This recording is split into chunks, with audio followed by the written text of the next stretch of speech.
بسم اللہ الرحمن الرحیم۔ السلام علیکم ورحمۃ اللہ وبرکاتہ۔ تین چیزیں قابل توجہ۔ حضرت ابو ہریرہ رضی اللہ تعالیٰ عنہ کہتے ہیں کہ ایک دن نبی کریم صلی اللہ علیہ وآلہ وسلم تشریف فرما تھے۔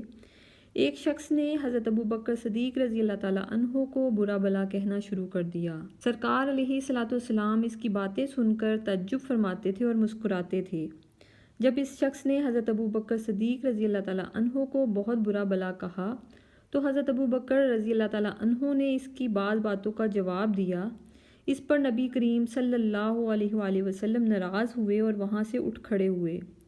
آقا کریم صلی اللہ علیہ وآلہ وسلم کے پیچھے پیچھے حضرت ابو بکر صدیق رضی اللہ تعالیٰ عنہ بھی گئے اور خدمت اقدس میں حاضر ہو کر عرض کیا، یا رسول اللہ صلی اللہ علیہ وآلہ وسلم، جب وہ شخص مجھ کو برا بھلا کہہ رہا تھا تو آپ وہاں بیٹھے رہے، لیکن میں نے جب اس کی باتوں کا جواب دیا تو آپ ناراض ہو گئے اور وہاں سے اٹھ کھڑے ہوئے، اس میں کیا حکمت تھی؟ تو آپ صلی اللہ علیہ وآلہ وسلم نے فرمایا، تمہارے ساتھ ایک فرشتہ تھا جو تمہاری طرف سے اس کو جواب دے رہا تھا، مگر جب تم نے خود جواب دیا تو شیطان درمیان میں کود پڑا، اس لیے میں وہاں سے کھڑا ہو گیا۔ پھر فرمایا، ابو بکر، تین باتیں ہیں وہ سب حق ہیں۔ نمبر 1، جس بندہ پر کوئی ظلم کیا جاتا ہے پھر وہ مظلوم بندہ اللہ کی رضا کے لیے اس ظلم سے چشم پوشی کرتا ہے تو اللہ تعالیٰ اس ظلم سے چشم پوشی کی وجہ سے اس کی بھرپور مدد کرتا ہے۔